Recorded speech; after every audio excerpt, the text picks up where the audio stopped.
বন্ধুরা, এই ভিডিওটি মূলত মেষ রাশির জাতকদের জন্য। আমরা জানি যে মেষ রাশির জাতকদের বর্তমানে শনির 7.5 চলছে এবং বেশ টাফ টাইম চলছে। কিন্তু মেষ রাশির জাতকদের ক্ষেত্রে একটা অত্যন্ত সুখবরও আছে।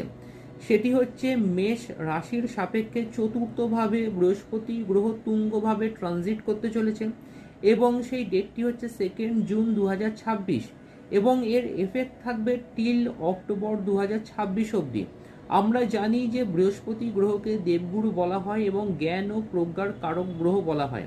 বৃহস্পতি গ্রহ ধনু আর মীন রাশির অধিপতি এবং পুনর্বসু, বিশাখা আর পূর্ব ভাদ্রপদ নক্ষত্রের অধিপতি। এই বৃহস্পতি গ্রহ চতুর্থভাবে যেহেতু ট্রানজিট করতে চলেছে, তাই মেষ রাশির জাতকদের নতুন প্রপার্টি হওয়ার প্রভূত সম্ভাবনা লক্ষ্য করা যাচ্ছে এবং গৃহে সুখ শান্তি সমৃদ্ধিও ফিরে আসবে। এবং আফটার 2 জুন 2026 বৃহস্পতি গ্রহ তার পঞ্চম দৃষ্টি মেষ রাশির সাপেক্ষে অষ্টমভাবে দিতে চলেছে। তাই যারা শেয়ার মার্কেট কিংবা স্টক মার্কেটের সাথে যুক্ত আছেন তাদের ক্ষেত্রেও যথেষ্ট উন্নতি লক্ষ্য করা যাচ্ছে। এবং বৃহস্পতি গ্রহ তার সপ্তম দৃষ্টি মেষ রাশির সাপেক্ষে দশমভাবে দিতে চলেছে।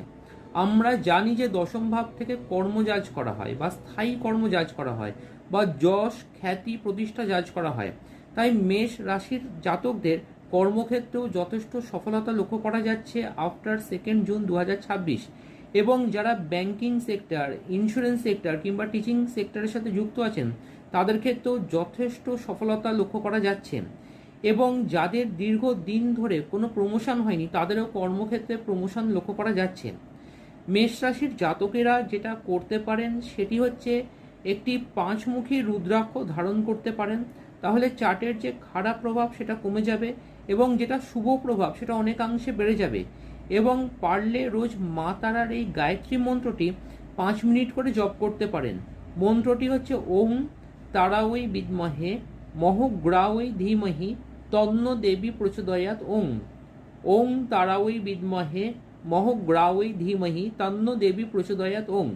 এই জপটি রোজ করবেন, তাহলে চার্টের যে খারাপ প্রভাব সেটা সম্পূর্ণরূপে কমে যাবে।